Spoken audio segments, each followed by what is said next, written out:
ನಮಸ್ತೆ ವೀಕ್ಷಕರೇ, ಶ್ರೀವಾಸ್ತು ಶುಭಮಸ್ತು ಕಾರ್ಯಕ್ರಮಕ್ಕೆ ಸ್ವಾಗತ. ನಾನು ಹರ್ಷಿತಾ.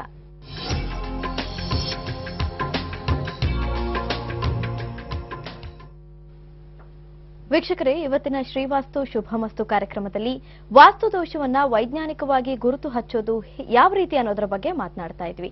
ಸಾಮಾನ್ಯವಾಗಿ ಒಂದು ಮನೆಯನ್ನ ಖರೀದಿ ಮಾಡಿದಾಗ ಅಥವಾ ನಿವೇಶನವನ್ನ ಖರೀದಿ ಮಾಡಿದಂತಹ ಸಂದರ್ಭದಲ್ಲಿ ಯಾರಾದರೂ ವಾಸ್ತು ದೋಷ ಇದೆ ಅಂತ ಅನ್ನುವಂತಹ ಸಂದರ್ಭದಲ್ಲಿ ಅದನ್ನೇ ನಂಬಬೇಕಾಗತ್ತೆ.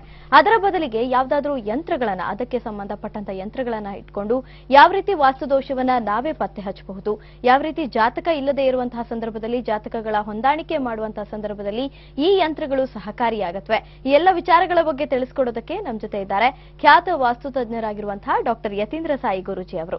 ಮೊದಲಿಗೆ ಅವರನ್ನ ಕಾರ್ಯಕ್ರಮಕ್ಕೆ ಸ್ವಾಗತ ಮಾಡೋಣ. ನಮಸ್ತೆ ಗುರೂಜಿ, ಕಾರ್ಯಕ್ರಮಕ್ಕೆ ಸ್ವಾಗತ.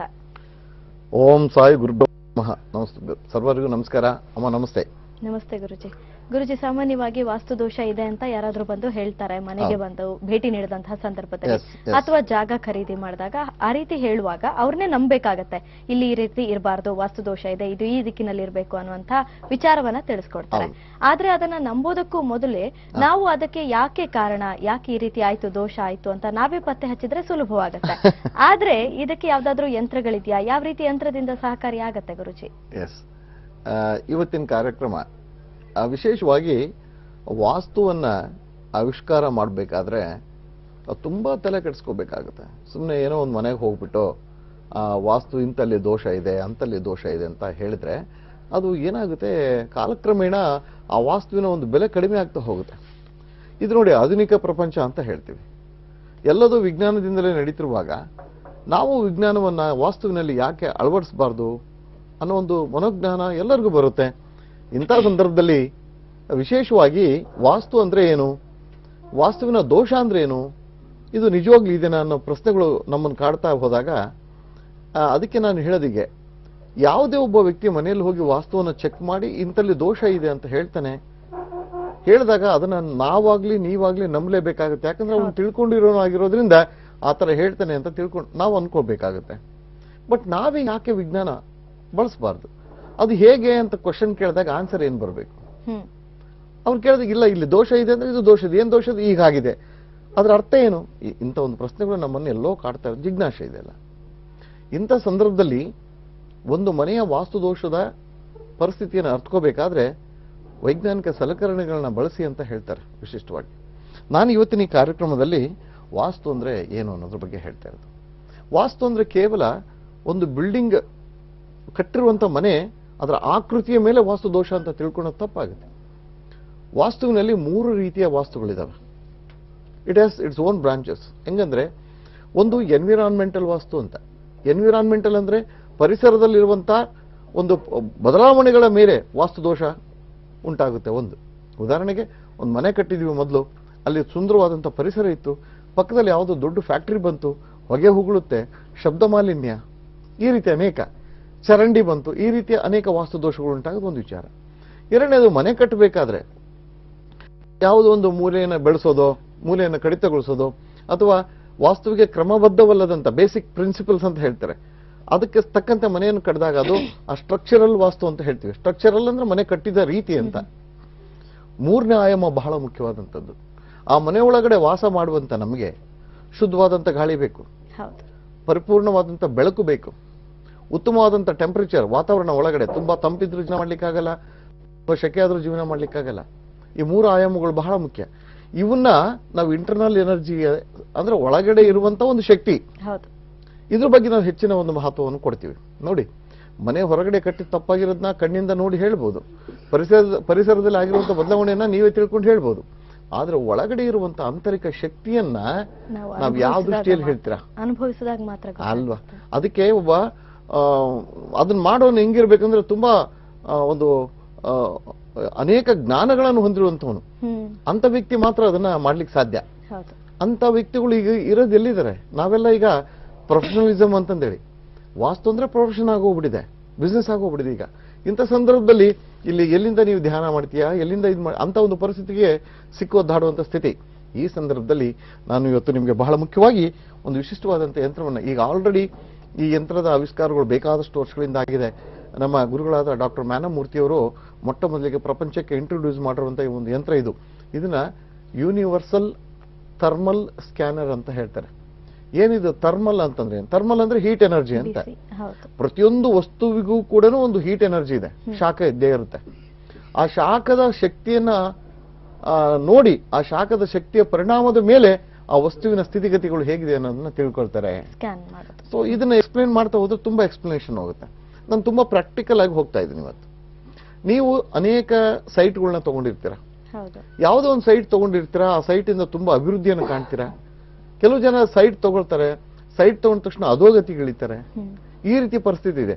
ಇದನ್ನ ನಾವು ಶಾಸ್ತ್ರಕ್ಕೆ ಅಪ್ಲೈ ಮಾಡಿ ನೋಡಿದ್ರೆ, ಹಿಂದೆ ಏನ್ ಮಾಡ್ತಿದ್ರು, 4 ವರ್ಣಗಳು, ಬ್ರಾಹ್ಮಣ್ಯ, ವೈಶ್ಯ, ಶೂದ್ರ ಮತ್ತು ಕ್ಷತ್ರಿಯ, ಈ 4 ವರ್ಣದವರಿಗೆ ಅವರವರ ಒಂದು ವರ್ಣಗಳಿಗೆ ತಕ್ಕಂತ ಭೂಮಿಗಳನ್ನ ಇದು ಇದೆ, ಅದನ್ನೇ ಅಲ್ಲೇ ಮನೆ ಕಟ್ಟಬೇಕು ಅನ್ನೋ ಒಂದು ಏನು ಗ್ರಂಥ ಉಲ್ಲೇಖಗಳಿದಾವೆ.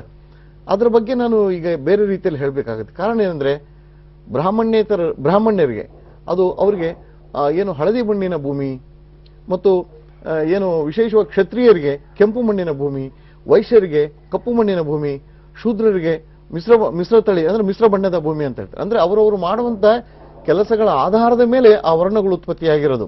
ಈಗ ಅದನ್ನ ಜಾತಿ ಅಂತ ಹೊಡೆದಾಡ್ತಾ ಇದ್ದಾರೆ. It's all right. ಇಲ್ಲಿ ಈ ವರ್ಣಗಳಿಗೆ ತಕ್ಕಂತ ಭೂಮಿಗಳನ್ನ ಅವಾಗ ಮನೆ ಕಟ್ಟಿಸ್ತಾ ಇದ್ರು. ಅರ್ಥ ಆಗುತ್ತಲ್ವ? ಈಗ ನಾನು ಹೇಳ್ತಿರೋದೇನಂದ್ರೆ, ನಾನು ತೆಗೆದುಕೊಂಡಿರುವಂತ ಭೂಮಿ ನನಗೆ ಹೊಂದಾಣಿಕೆ ಆಗುತ್ತೆ ಇಲ್ವೋ? ಆಗದಿದ್ರೆ ನಾನು ಏನ್ ಮಾಡ್ಬೇಕು? ಏನೇ ಆಗಿರ್ಲಿ, ನಾನೀಗ ಆ ಭೂಮಿ ತಗೊಂಡಿದ್ದೀನಿ, ನನಗೆ ಆಗ್ತದಿಲ್ಲ, ಆಗಲ್ಲ ಅಂದ್ರೆ ನಾನು ಏನ್ ಮಾಡ್ಬೇಕು? ಇಷ್ಟೇ ಪ್ರಶ್ನೆ. ಇಲ್ಲಿ ನಾನು ಪ್ರಾಕ್ಟಿಕಲ್ ಆಗಿ ಇವತ್ತು ಒಂದು ಇದನ್ನ ತೋರಿಸ್ತಾ ಇದ್ದೀನಿ. ಹೇಗೆ ನಾವು ಅಡ್ಜಸ್ಟ್ ಮಾಡ್ಕೋಬೇಕು, ಭೂಮಿ ನಮ್ಗೆ ಸಿಕ್ಕಿದ್ದು ಸರಿ ಹೊಂದಿದ್ದಾಗ ನಾವ್ ಏನ್ ಮಾಡ್ಬೇಕು ಅನ್ನೋದ್ರ ಬಗ್ಗೆ ಪ್ರಾಕ್ಟಿಕಲ್ ಕೊಡ್ತಾ ಇದ್ದೀನಿ. ಇಲ್ಲಿ ಇವತ್ತು 2 ರೀತಿಯ ಮಣ್ಣುಗಳನ್ನ ಇಟ್ಟಿದ್ದೀನಿ. ಬೇರೆ ಬೇರೆ ಭಾಗಗಳಿಂದ ತಂದಿರುವಂತ 2 ಮಣ್ಣುಗಳು. ಓಕೆ, ನಾನು ಇಲ್ಲಿ ನನ್ನ ಹತ್ರ ಸ್ಯಾಂಪಲ್ ಪೀಸ್ ಅಂತ ಇರುತ್ತೆ. ಈ ಸ್ಯಾಂಪಲ್ ಪೀಸಲ್ಲಿ 2 ಬಡ್ ಇದೆ. ಇದನ್ನ ನಾನು ನನ್ನ ಎಂಜಲನ್ನ ಹಾಕಿ ಇದೆಲ್ಲ ಹಾಕಿರ್ತೀನಿ. ಈ ತರ ಹಾಕ್ಬಿಟ್ಟು ನಾನು ಇಲ್ಲಿ ಹಾಕಿರ್ತೀನಿ ಸ್ಯಾಂಪಲ್ ಪೀಸ್. ಇದು ಈ ಸ್ಯಾಂಪಲ್ ಪೀಸ್ನ ಈ ತರ ಕ್ಲೋಸ್ ಮಾಡಿ ಇದನ್ನ ನಾನು ಯಂತ್ರದಲ್ಲಿ ಅಳವಡಿಸ್ತಾ ಇದ್ದೀನಿ. ಈಗ ಸೊ ಯಂತ್ರದಲ್ಲಿ ಇದನ್ನ ಅಳವಡಿಸ್ತಾ ಇದ್ದೀನಿ. ಆಯ್ತು, ಇಟ್ಟಿದ್ದಾಯ್ತು. ಈಗ ಈ ಯಂತ್ರ ಏನು ಅಂತ ಪ್ರಶ್ನೆ ಇದು. ಈ ಯಂತ್ರ ಬಂದು ಯೂನಿವರ್ಸಲ್ ಥರ್ಮಲ್ ಸ್ಕ್ಯಾನರ್ ಅಂತಂದೇಳಿ. ಈ ಯಂತ್ರ ಏನು ಯಾವುದ್ರ ಮೇಲೆ ಕೆಲಸ ಮಾಡುತ್ತೆ ಅಂದ್ರೆ, ಎಲೆಕ್ಟ್ರೋಮೋಟಿವ್ ಫ್ರೀಕ್ವೆನ್ಸಿ ಅಥವಾ ಎಲೆಕ್ಟ್ರೋಮೋಟಿವ್ ಎನರ್ಜಿ ಅಂತಂದೇಳಿ, EMF ಅಂತ ಹೇಳ್ತೀವಿ, ಅದ್ರ ಮೇಲೆ ವರ್ಕ್ ಮಾಡುತ್ತೆ. ಪ್ಯೂರ್ಲಿ ಇದು ಏನಂದ್ರೆ, ನಮ್ಮ ಶಕ್ತಿಯನ್ನ ಮೊದಲಿಗೆ ನಾನು ಇದರಲ್ಲಿ ನನ್ನ ಎಂಜಲು ಸೆಲೈವ ಅಂತ ಹೇಳ್ತೀವಿ, ಇದನ್ನ ನಾನು ಇದರಲ್ಲಿ ಪ್ರಾಕ್ಟಿಕಲ್ ಹಾಕಿದ್ದೀನಿ. ಹಾಕಿ ಸ್ವಿಚ್ ಆನ್ ಮಾಡಿದ ತಕ್ಷಣ ಏನಾಗುತ್ತೆ, ಇದರಲ್ಲಿರುವಂತಹ ಒಂದು ಕೆಪಾಸಿಟಿ, ಅಮಿಟಸೆ ಅದರಲ್ಲಿರುವಂತಹ ಒಂದು ಅದಕ್ಕೆ ತಂದೆ ಆದ ಒಂದು ಥರ್ಮಲ್ ಎನರ್ಜಿ ಇದೆ ಅಂತ ಹೇಳಿದ್ನಲ್ವಾ, ಆ ಎನರ್ಜಿಗೆ ತಕ್ಕಂತೆ ಇಲ್ಲಿ ಎನರ್ಜಿ ಪ್ರೊಡ್ಯೂಸ್ ಆಗ್ತಾ ಇರುತ್ತೆ. ಈ ಪ್ರೊಡ್ಯೂಸ್ ಆದಂತ ಒಂದು ಎನರ್ಜಿ ಏನಿದೆಯಲ್ಲ, ಈ ಪ್ರೊಡ್ಯೂಸ್ ಆದಂತ ಎನರ್ಜಿ ಇದನ್ನ ನಾನು ಸಂಬಂಧಪಟ್ಟಂತಹ ಮಣ್ಣಿನ ಮೇಲೆ ಇಡ್ತಾ ಇದ್ದೀನಿ. ಇಟ್ಟಾಗ ಏನಾಗುತ್ತೆ, ಇದು ಸ್ಕ್ಯಾನ್ ಮಾಡುತ್ತೆ. ಸ್ಕ್ಯಾನ್ ಮಾಡಿಬಿಟ್ಟು ಏನಾಗುತ್ತೆ, 180 ಡಿಗ್ರಿ ಓಪನ್ ಆದ್ರೆ ಈ ಮಣ್ಣು ನನಗೆ ಸೆಟ್ ಆಗಿದೆ ಅಂತ ಅರ್ಥ, ಇಲ್ಲ ಅಂದ್ರೆ ಇಲ್ಲ ಅಂತ ಅರ್ಥ. ನೋಡೋಣ ಏನಾಗುತ್ತೆ ಅಂತ. ಮೊಟ್ಟ ಮೊದಲಿಗೆ ಇಲ್ಲಿ ಯಾವುದೋ ಒಂದು ಮಣ್ಣನ್ನು ತಗೊಂಡಿದ್ದೀನಿ. ನೀವು ತೆಗೆದುಕೊಂಡಿರುವಂತ ಭೂಮಿನಾಗಿರ್ಬೋದು. ಈ ಉದಾಹರಣೆಗೆ ಈ ಮಣ್ಣು ಇದೆ, ಇದನ್ನ ತಗೋಬೇಕು, ಈ ಭೂಮಿಯನ್ನ ಸರಿ ಹೊಂದುತ್ತಿಲ್ವಂತ ನಾನು ಪ್ರಯತ್ನ ಪಡ್ತಾ ಇದ್ದೀನಿ. ನಾನು ಇದ್ರ ಮೇಲೆ ಈಗ ಮಣ್ಣನ್ನ ಸ್ಕ್ಯಾನ್ ಮಾಡ್ತಾ ಇದ್ದೀನಿ. ಸೊ ಈಗ ನಾನು ಇದನ್ನ ಓಪನ್ ಮಾಡಿದಾಗ ಏನಾಗುತ್ತೆ, so it has to open. ನೋಡಿ, ಇದು ಓಪನ್ ಆಗ್ತಾ ಇಲ್ಲ ಅಂದ್ರೆ ಇದು ಇಟ್ ಇಸ್ ನಾಟ್ ರೆಸ್ಪಾಂಡಿಂಗ್ ಅಂತ. ಸೊ ಇಟ್ ಇಸ್ ಸ್ವಲ್ಪ ಮಾತ್ರ ಕೊಡುತ್ತೆ ಅಷ್ಟೇ. So it is giving small signals ಇದು. ಓಕೆ, ಅಂದ್ರೆ ತಗೋಬಹುದು ಅಥವಾ ಬಿಡಬಹುದು ಅನ್ನೋ ದೃಷ್ಟಿಯಲ್ಲಿ ಇದೆ ಇದು ಒಂದು. ಈಗ ಇದಾದ್ಮೇಲೆ ನಾನು ಎರಡನೇ ಪ್ರಾಕ್ಟಿಕಲ್ ಆಗಿ ಈ ಮಣ್ಣಿಗೆ ಹೋಗ್ತಾ ಇದ್ದೀನಿ. ಈ ಮಣ್ಣು ನನಗೆ ಶೂಟ್ ಆಗುತ್ತಾ ಇಲ್ವಂತ ನೋಡ್ಬೇಕಾದ್ರೆ ಯಥಾ ಪ್ರಕಾರವಾಗಿ ಇದೇ ಯೂನಿವರ್ಸಲ್ ಸ್ಕ್ಯಾನರ್ನಿಂದ ನಾನು ಈ ಮಣ್ಣಿನ ಮೇಲೆ ಸ್ಕ್ಯಾನ್ ಮಾಡ್ತಾ ಇದ್ದೀನಿ ಹೀಗೆ. So automatically it is opening. ಅಂದ್ರೆ ಅರ್ಥ ಏನು, ಯಾವಾಗ ಇದು ರೆಸ್ಪಾಂಡ್ ಮಾಡ್ತಾ ಇದೆನೋ ನನಗೆ ಕ್ಲೀನ್ ಆಗಿ, so it is responding me very clearly. ನೋಡಿ, ಈ ಮಣ್ಣು ಅಂದ್ರೆ ನನ್ನ ಒಂದು ಸಲೈವ ಎಂಜಲ್ನಲ್ಲಿರುವಂಥ ಗುಣಗಳು ಮತ್ತು ಈ ಭೂಮಿಯಲ್ಲಿರುವಂಥ ಗುಣಗಳು ಎರಡು ಹೊಂದಾಣಿಕೆ ಆಗಿರೋದ್ರಿಂದ ನಾನು ಈ ಭೂಮಿಯನ್ನ ಖರೀದಿ ಮಾಡಬಹುದು. ಖರೀದಿ ಮಾಡಿದ ನಂತರ ಈ ಮನೆಯಲ್ಲಿ ಮನೆ ಕಟ್ಟಿಸಿದ ಮೇಲೆ ಈ ಮನೆಯಲ್ಲಿ ಸುಖ ಶಾಂತಿಯನ್ನು ಪಡಿಬಹುದು ಅನ್ನೋದು ತೋರಿಸ್ತಾ ಇದೆ. ಒಂದು ಪ್ರಾಕ್ಟಿಕಲ್ ಎಕ್ಸ್ಪೀರಿಯನ್ಸ್ ಆಯ್ತು. ಈಗ ನಮಗೆ ನಾರ್ಮಲಿ ಇದು ಪ್ರಾಕ್ಟಿಕಲ್ ಎಕ್ಸ್ಪೀರಿಯನ್ಸ್. ಇದಾದ್ಮೇಲೆ ಪ್ರಶ್ನೆ ಬರೋದು ಏನಂದ್ರೆ, ಹೌದು ಇದೇನು ನಿಮಗೆ ಮಣ್ಣು ಸರಿ ಹೊಂದುತ್ತೆ, ತಗೊಂಡಿದೀವಿ, ತಗೊಳ್ದಿಲ್ಲ, ಇನ್ನು ತಗೋಬಹುದು ನೀವು ಇದನ್ನ. ತಗೋಬೇಕು ಅಂತ ಇದೀವಿ. ಆಕಸ್ಮಿಕವಾಗಿ ನಾನು ಈ ಮಣ್ಣನ್ನ ತಗೊಂಡ್ಬಿಟ್ಟಿದ್ದೀನಿ, ಮೊದಲನೇ ಸಲ ತಗೊಂಡಿದ್ದು. ಇದನ್ನ ತಗೊಂಡಿದ್ದೀನಿ. ಈಗ ಆಲ್ರೆಡಿ ಈ ಸೈಟ್ ತಗೊಂಡ್ಬಿಟ್ಟು ನನ್ನ ಹೆಸರಲ್ಲಿ ರಿಜಿಸ್ಟ್ರೇಷನ್ ಆಗಿದೆ. ನೀವು ಹೇಳಾಗಿ ಸ್ವಲ್ಪ ಮಾತ್ರ ಓಪನ್ ಆಗುತ್ತೆ ಅಂತ ಹೇಳ್ತಿದ್ರ. ಹಾಗಾದ್ರೆ ಇಲ್ಲಿ ಮನೆ ಕಟ್ಟಿದ್ರೆ ನನಗೆ ಅಭಿವೃದ್ಧಿ ಆಗುತ್ತಾ ಇಲ್ವೋ ಅಂದ್ರೆ ಇಟ್ ಶೋಯಿಂಗ್ 50+50. ಉದ್ಧಾರ ಆಗ್ಬೋದು, ಸ್ವಲ್ಪ ಅಂದ್ರೆ ಸಮವಾದಂತ ಜೀವನ ಆಗುತ್ತೆ. ಇಲ್ಲ ನನಗೆ ಬೇಡ, ನನಗೆ ಈ ಮನೆಯನ್ನ, ಈ ಮಣ್ಣನ್ನ, ಈ ಭೂಮಿಯನ್ನ ತಗೊಂಡ್ಬಿಟ್ಟು ಇದರಲ್ಲಿ ಅಭಿವೃದ್ಧಿ ಆಗ್ಬೇಕಾದ್ರೆ ನಾನು ಏನ್ ಮಾಡ್ಬೇಕು? ಇದಕ್ಕೆ ಪರಿಹಾರೋಪಾದಿಯಲ್ಲಿ ವಿಶಿಷ್ಟವಾದಂತಹ ಕೆಲವೊಂದು ಸಲಕರಣೆಗಳಿಗೆ ನಾನು ಹೇಳ್ತಿರೋದೇನೆಂದ್ರೆ, ವಿಶಿಷ್ಟವಾಗಿ ಈ ಮಣ್ಣನ್ನ ತಗೊಂಡಾಗ, ಈ ಭೂಮಿಯನ್ನ ತಗೊಂಡಿದ್ರಿ ಸೆಟ್ ಆಗ್ತಾ ಇಲ್ಲ ಅಂತಂದಾಗ, ಈ ಮಣ್ಣಿಗೆ ಸಂಬಂಧಪಟ್ಟಂತ ಒಬ್ಬ ವ್ಯಕ್ತಿಗೆ ಸಂಬಂಧಪಟ್ಟಂತ ಕೆಲವೊಂದು ಲೋಹಗಳಿರ್ತವೆ. ಆ ಲೋಹಗಳನ್ನ ಈ ಭೂಮಿಯಲ್ಲಿ ಬ್ರಹ್ಮಸ್ಥಾನದಲ್ಲಿ ಸರಿಯಾದ ಕ್ರಮಬದ್ಧವಾಗಿ ಅಳವಡಿಸಿದ್ದೆ ಆಯ್ತು ಅಂದ್ರೆ, ಆ ಒಂದು ಲೋಹ ಅಲ್ಲಿ ಇರುವಂತ ನೆಗೆಟಿವ್ ಎನರ್ಜಿಯನ್ನ ಅಬ್ಸರ್ವ್ ಮಾಡಿಕೊಂಡು ನಿಮಗೆ ತಕ್ಕಂತಹ ಒಂದು ಪ್ರತಿಫಲವನ್ನ ಕೊಡ್ತಾ ಹೋಗುತ್ತೆ. ಸೊ ಇದು ಒಂದು ಪ್ರಾಕ್ಟಿಕಲ್ ಎಕ್ಸ್ಪೀರಿಯನ್ಸ್. ಖಂಡಿತವಾಗ್ಲೂ. ಓಕೆ, ಇಂಥ ಒಂದು ವಿಷಯಗಳನ್ನ ನಾನು ಯಾಕೆ ಹೇಳ್ತಾ ಇದ್ದೀನಿ ಅಂದ್ರೆ, ವಾಸ್ತು ಅಂದ್ರೆ ಕೇವಲ ಸುಮ್ಮನೆ ಮಾತಿನ ಭರವಸೆ ಮೇಲಲ್ಲ, ಯಂತ್ರಗಳ ಸಹಾಯದಿಂದ ಕೂಡ ವಾಸ್ತು ಮಾಡಬಹುದು ಅನ್ನೋದಕ್ಕೆ ಒಂದು ಕ್ರಿಯೆ ಇದೆ. ಖಂಡಿತವಾಗ್ಲೂ ಗುರುಜಿ, ಮತ್ತಷ್ಟು ಮಾತಾಡೋಣ. ವೀಕ್ಷಕರೇ, ಶ್ರೀವಾಸ್ತು ಶುಭಮಸ್ತು ಕಾರ್ಯಕ್ರಮದಲ್ಲಿ ಚಿಕ್ಕದೊಂದು ವಿರಾಮ.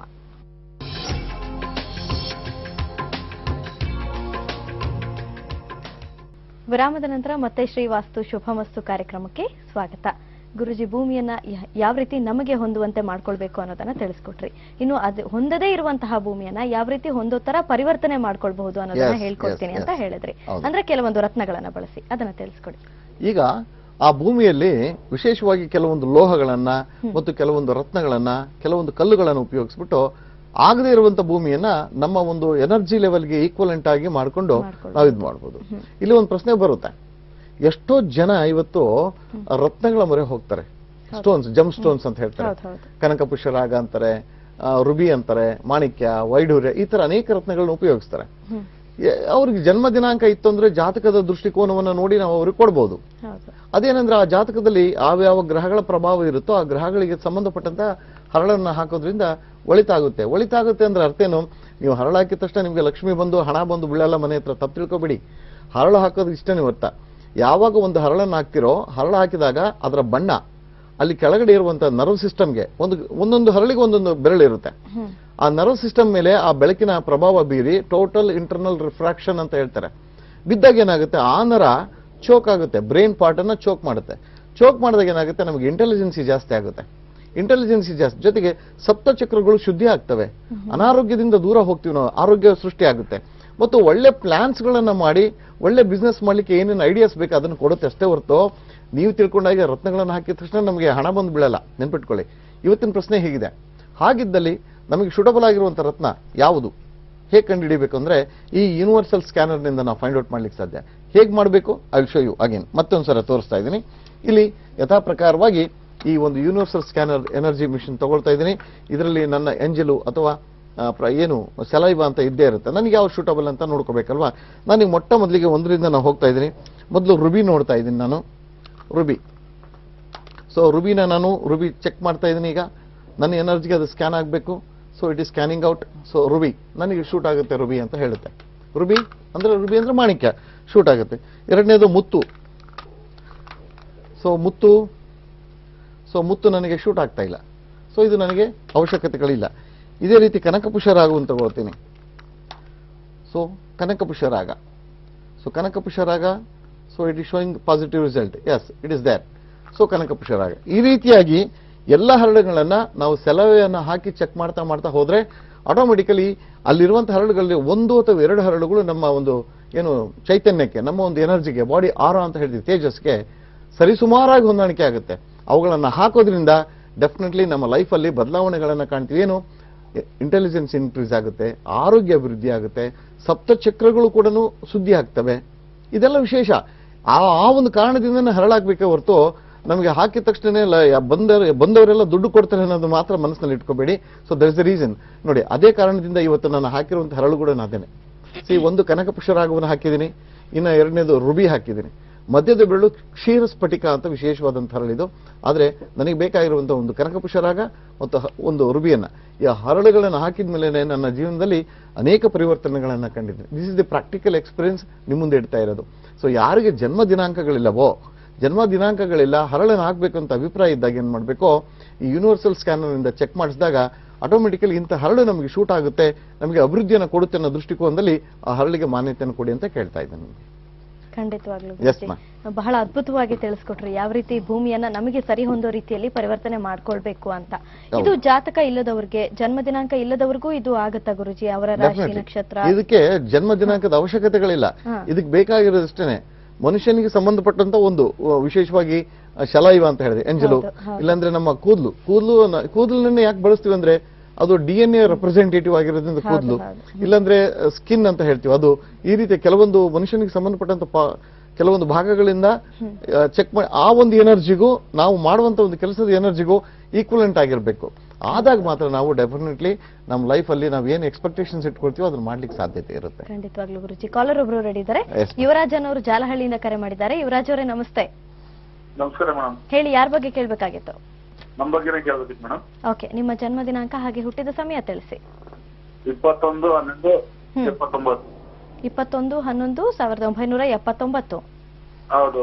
ಓಕೆ, ಹುಟ್ಟಿದ ಸಮಯ 11:45 ನೈಟ್.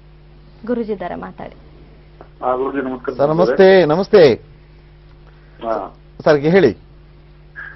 ಅದೇ ವಿಚಾರ ಕೇಳೋಣ ಅಂತ ಕಾಲ್ ಮಾಡಿದೆ ಗುರುಜಿ. ಯುವರಾಜ ಜೀವಿ ಅಂತ ನನ್ನ ಹೆಸರು. ಓಕೆ. ಯಾವತ್ತು ನಮ್ಮ ವೃಶ್ಚಿಕ ರಾಶಿ ಬರುತ್ತೆ, ಹೇಳಿ.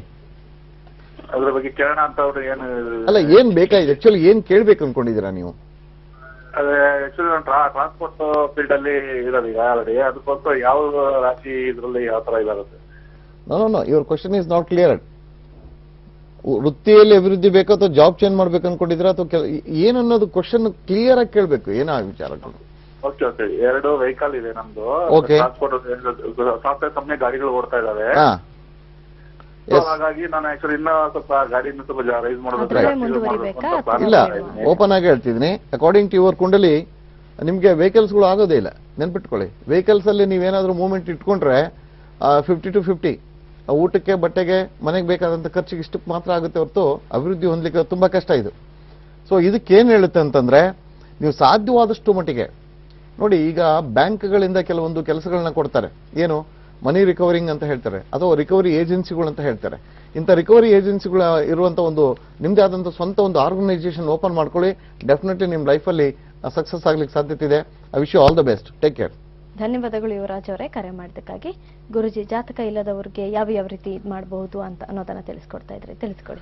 ಸರಿ, ಜಾತಕ ಇಲ್ಲ ಅಂತಂದ್ರು. ಈಗ ನಾನು ಆಗ್ಲೇ ಒಂದು ಮಣ್ಣಿನ ಬಗ್ಗೆ ಮಾತಾಡ್ಬೇಕಾದ್ರೆ, ಕೆಲವೊಂದು ಭೂಮಿಗಳನ್ನ ತಗೊಂಡು ಮನೆ ಕಟ್ಟಿದ ಕೆಲವೇ ದಿನಗಳಲ್ಲಿ ಅನಾರೋಗ್ಯಕ್ಕೆ ತುತ್ತಾಗುವಂತ ವ್ಯವಸ್ಥೆಯನ್ನ ನಾವು ನೋಡಿದೀವಿ. ಹಾಗಿದ್ದಲ್ಲಿ ಆ ಮನೆಯಲ್ಲಿ ಅಂತ ವಿಶೇಷತೆ ಏನಿರುತ್ತೆ? ಹೇಳಿದಾಗ ವಾಸ್ತು ದೋಷ ಅಂತ ಹೇಳ್ಕೊಂಡು ತಪ್ಪಿಸ್ಕೊಂಡ್ಬಿಡ್ಬಹುದು ಅಷ್ಟೇನೆ. ಸಾಧ್ಯನೇ ಇಲ್ಲ. ಅನಾರೋಗ್ಯ ಆ ಮನೆಯಲ್ಲಿ ಸೃಷ್ಟಿ ಆಯ್ತಂದ್ರೆ ಅನೇಕ ವಿಧಗಳಿದಾವೆ. ಅದರಲ್ಲಿ ಭೂಮಿಯ ದೋಷ ಬಹಳ ಮುಖ್ಯವಾಗಿರುತ್ತೆ.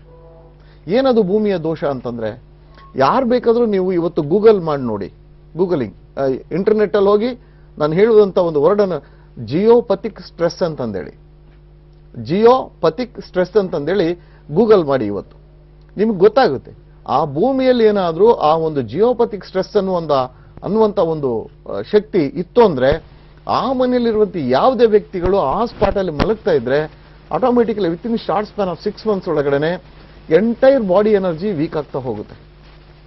ಅವನಿಗೆ ಯಾವುದೇ ಕೆಲಸ ಮಾಡ್ಲಿಕ್ಕೂ ಆಗಲ್ಲ, ಹೊರಗಡೆ ಹೋಗ್ಲಿಕ್ಕಾಗಲ್ಲ, ಮಲಗಿದಲ್ಲೇ ಮಲಗ್ಲಿಕ್ಕೆ ಇಷ್ಟಪಡ್ತಾನೆ. ಆ ಜೋನ್ ಬಿಟ್ಟು ಹೊರಗಡೆ ಬರ್ಲಿಕ್ಕಾಗಲ್ಲ. ಕಾಲಾಂತರದಲ್ಲಿ ಅವನಿಗೆ ಕ್ಯಾನ್ಸರ್ ಅನಾರೋಗ್ಯ ಕಾಣುತ್ತೆ ಅಂತ ಹೇಳ್ತಿದ್ದಾರೆ. ಖಂಡಿತವಾಗ್ಲೂ ಗುರುಜಿ, ಮತ್ತಷ್ಟು ಮಾತಾಡೋಣ. ವೀಕ್ಷಕರೇ, ಶ್ರೀವಸ್ತು ಶುಭಮಸ್ತು ಕಾರ್ಯಕ್ರಮದಲ್ಲಿ ಮತ್ತೊಂದು ಚಿಕ್ಕ ವಿರಾಮ.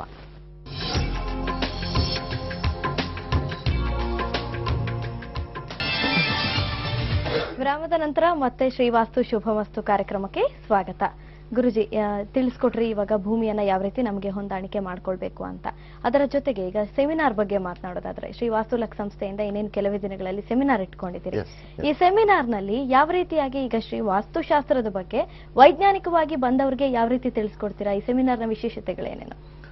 ಈ ಸೆಮಿನಾರ್ ನಲ್ಲಿ ವಿಶೇಷವಾಗಿ ನಾವು ಜ್ಯೋತಿಷ್ಯದ ಬಗ್ಗೆ ಪರಿಗಣಿಸಬೇಕಾದ್ರೆ, ಜ್ಯೋತಿಷ್ಯನಲ್ಲಿ ಡಿಸ್ಕಷನ್ ಮಾಡ್ತೀವಿ. ಕಲಿಸೋದಕ್ಕಿಂತ ಹೆಚ್ಚಾಗಿ ಡಿಸ್ಕಷನ್ ಇಸ್ ವೆರಿ ಇಂಪಾರ್ಟೆಂಟ್. ಯಾವುದೊಂದು ಸಮಸ್ಯೆ ಇರುತ್ತೆ, ಆ ಸಮಸ್ಯೆಗೆ ಸಂಬಂಧಪಟ್ಟಂತ ಜ್ಯೋತಿಷ್ಯ ಏನ್ ಹೇಳುತ್ತೆ, ಜ್ಯೋತಿಷ್ಯ ಹೇಳಿದ್ಮೇಲೆ ಅದಕ್ಕೆ ಸಂಬಂಧಪಟ್ಟಂತ ಪರಿಹಾರಗಳೇನು, ಇದ್ರ ಬಗ್ಗೆ ಎಕ್ಸ್ಪ್ಲನೇಷನ್ಸ್ ಇರುತ್ತೆ. ಎಲ್ಲಾ ಪುಸ್ತಕಗಳಲ್ಲಿ ನಾವು ಜ್ಯೋತಿಷ್ಯದ ಬಗ್ಗೆ ಈ ಗ್ರಹ ಹೀಗಿದ್ರೆ ಹೀಗಾಗುತ್ತೆ, ಈ ಕುಂಡ್ಲಿ ಹೀಗಿದ್ರೆ ಹೀಗಾಗುತ್ತೆ ಅನ್ನೋ ವಿಷಯ ಇರುತ್ತೆ ಹೊರತು ಅದಕ್ಕೆ ಸಂಬಂಧಪಟ್ಟ ಪರಿಹಾರಗಳೇನು ಅನ್ನೋದನ್ನ ಎಲ್ಲಿ ಹೆಚ್ಚಾಗಿ ಬರೆದಿರೋಲ್ಲ. ಅದಕ್ಕೆ ಪರಿಹಾರಗಳು ಏನು ಅನ್ನೋದನ್ನ ಅಲ್ಲಿ ಓಪನ್ ಡಿಸ್ಕಷನ್ಸ್ ಇರುತ್ತೆ. ಒಂದು. ಎರಡನೇದಾಗಿ ವಾಸ್ತುವಿಗೆ ಬಂದಾಗ ವಾಸ್ತುವನ್ನು ನೀವು ಕೇವಲ ನಿಮ್ಮ ದೃಷ್ಟಿಕೋನದಲ್ಲೇ ನೋಡಬೇಡಿ, ವೈಜ್ಞಾನಿಕ ಉಪಕರಣಗಳನ್ನ ನೋಡಿ. ಈಗ ಯಾವುದೇ ಒಂದು ಸಮಸ್ಯೆ ಬಂತು ಅಂದ್ರೆ ಆ ಸಮಸ್ಯೆಗೆ ವಿಜ್ಞಾನ ಏನು ಹೇಳುತ್ತೆ. ನಾನು ಒಂದೊಂದ್ಸಲ ಹೇಳ್ತಿರ್ತೀನಿ, ಮನೆಯಲ್ಲಿ ತುಂಬಾ ನೆಗೆಟಿವ್ ಎನರ್ಜಿ ಇದ್ದಾಗ ಹೋಮ ಹವನಗಳನ್ನ ಮಾಡಿಸಿದ್ರಿಂದ ಅದು ಹೋಗುತ್ತೆ ಅಂತ ಎಲ್ಲರ ಅಭಿಪ್ರಾಯ ಇರುತ್ತೆ. ಬಟ್ ನಾನೇನ್ ಮಾಡಿದೆ, ಸಿಂಪಲ್ ಟೆಸ್ಟ್ ಇರುತ್ತೆ. ಈ ಒಂದು ಐಸೋಪ್ರೊಫೈಲ್ ಆಲ್ಕೋಹಾಲ್ ಅಂತಂದಿರುತ್ತೆ, ಮೆಗ್ನೀಸಿಯಂ ಸಲ್ಫೇಟ್ ಅಂತ ಇರುತ್ತೆ. ಅವೆರಡನ್ನು ಮಿಕ್ಸ್ ಮಾಡಿ ಮನೆಯಲ್ಲಿ ಬರ್ನ್ ಮಾಡೋದ್ರಿಂದ ಅಲ್ಲಿ ಅದೇ ಒಂದು ವಾತಾವರಣ ಸೃಷ್ಟಿ ಆಗುತ್ತೆ. ಹೋಮಕ್ಕೆ ಯಾವ ರೀತಿಯಾದ ವಾತಾವರಣ ಆ ವಾತಾವರಣ ಪ್ರತಿನಿತ್ಯ ಮಾಡ್ಬೇಕು ಇದನ್ನಂದ್ರೆ. ಇದು ಒಂದು. ಆ ಅಗ್ನಿಹೋತ್ರ ಅಂತ ವಿಶೇಷವಾದಂತ ಅಂತವನ್ನೆಲ್ಲ ಮಾಡೋದ್ರಿಂದ ವಾಸ್ತುವಿನಲ್ಲಿ ಹೊಸ ಆವಿಷ್ಕಾರಗಳು ಬರ್ತಾ ಹೋಗ್ತವೆ. ನೀವು ಯಾಕೆ ಅದನ್ನು ಬಳಸಬಾರ್ದು ಇಂಥ ವಿಚಾರಗಳ ಒತ್ತಿರುತ್ತೆ. ಸಾರಿ. ಇದಾದ್ಮೇಲೆ ಸರ್ಟಿಫಿಕೇಟ್ ಇರುತ್ತೆ. ಈ ಒಂದು ಹಿಂದೆ ನಡೆದಿರುವಂತಹ 10-11 ಸೆಮಿನಾರ್ಗಳಲ್ಲಿ ಪಾರ್ಟಿಸಿಪೇಟ್ ಮಾಡಿದಂತ ಪ್ರತಿಯೊಬ್ಬರಿಗೂ ಕೊಟ್ಟಂತ ಆಶ್ವಾಸನೆ ಏನಂದ್ರೆ, ಶ್ರೀವಾಸ್ತುಲ ಸಂಸ್ಥೆ ನಿಮಗೆ ಇವತ್ತಿಲ್ಲ ನಾಳೆ ಉದ್ಯೋಗ ಕೊಡುತ್ತೆ ಅಂತ ಹೇಳಿದ್ವಿ. ಇದೇ ಜನವರಿ 25-26ಕ್ಕೆ ಸೆಮಿನಾರ್ ಕಂಡಕ್ಟ್ ಮಾಡ್ತೀವಿ. ಅದರಲ್ಲಿ ಪಾರ್ಟಿಸಿಪೇಟ್ ಮಾಡಿ ನೆಕ್ಸ್ಟ್ 25 ಆದ ನಂತರ ಉದ್ಯೋಗ ಮೇಳ, ಅಂದ್ರೆ ಯಾರ್ಯಾರು ಉದ್ಯೋಗ ಆಕಾಂಕ್ಷಿಗಳಾಗಿರ್ತಾರೋ, ಯಾರ್ಯಾರು ಎಲಿಜಿಬಿಲಿಟಿ ಇರುತ್ತೋ ಅವರೆಲ್ಲರೂ ಸೆಮಿನಾರ್ಗೆ ಭಾಗವಹಿಸಿದವರಿಗೂ ಹೌದು ಕೂಡ ಎಲ್ಲರಿಗೂ ಕೂಡ ಅವ್ರಿಗೆಲ್ಲರಿಗೂ ಕೂಡ ನಮ್ಮ ಸಂಸ್ಥೆಯಲ್ಲಿ ಉದ್ಯೋಗವನ್ನು ಕೊಡುವಂತ ಒಂದು ವ್ಯವಸ್ಥೆ ಇದೆ. ಅದನ್ನ ನೀವು ಎಲಿಜಿಬಿಲಿಟಿ ಇರಬೇಕು ಅಂತ ಒಂದು ವಿಶಿಷ್ಟವಾದಂತಹ ಒಂದು ಅವಕಾಶವನ್ನು ತಪ್ಪಿಸ್ಕೋಬೇಡಿ. ನಿಮ್ಮ ಹೆಸರುಗಳನ್ನ ನೋಂದಾವಣೆ ಮಾಡ್ಕೊಳ್ಳಿ. ಜನವರಿ 25-26 ನಿಮ್ಗಾಗಿ ಕಾಯ್ತಾ ಇರುತ್ತೆ. ಬನ್ನಿ, ಎಲ್ಲ ಕೂಡಿ ಕಲಿಯೋಣ ಮತ್ತು ದುಡಿಯೋಣ ಅಷ್ಟೇ. ಖಂಡಿತವಾಗ್ಲು. ಮತ್ತೊಬ್ರು ಕಾಲರ್ ರೆಡಿ ಇದ್ದಾರೆ. ಸರಿ. ಲಕ್ಷ್ಮಿ ಅನ್ನೋರು ಚಿತ್ರದುರ್ಗದಿಂದ ಕರೆ ಮಾಡಿದ್ದಾರೆ. ಲಕ್ಷ್ಮಿ ಅವರೇ ನಮಸ್ತೆ. ನಮಸ್ತೆ ಮೇಡಮ್. ನನ್ನ ಡೇಟ್ ಆಫ್ ಬರ್ತ್ 5589. 55-1989. 55-1989. ಓಕೆ. ಮೇಷರಾಶಿ ಭರಣಿ ನಕ್ಷತ್ರ. ಸಮಯ ಹೇಳಿಮಾ. 11:15 ಬೆಳಿಗ್ಗೆ ಶುಕ್ರವಾರ. ಓಕೆ. ಗುರುಜಿ ಇದ್ದಾರೆ, ಮಾತಾಡಿ. ಅಮ್ಮ ನಮಸ್ತೆ. ಸರ್ ನಮಸ್ತೆ. ನಾನು ಹೋದ್ ಸರಿ ನಿಮ್ ಹತ್ರ ಮಾತಾಡಿದ್ದೆ, ಏನೋ ಒಂಥರ ಪ್ರೋಗ್ರೆಸ್ ಆಗ್ತಿದೆ, ಅದೇ ಸಾಯಿ ಭಕ್ತಿ ಅಂತ ಹೇಳಿದ್ನಲ್ಲ. ಅದು ನನ್ಗೇನಂದ್ರೆ, ನಂಗ್ ಮುಂಚೆಯಿಂದ ನಾನು 8th ಇದ್ದಾಗಿಂದ ನಂಗೊಂದು ಡ್ರೀಮ್ ಇತ್ತು. I want to become director. ನಾನು ತುಂಬಾ ಕಥೆಗಳನ್ನ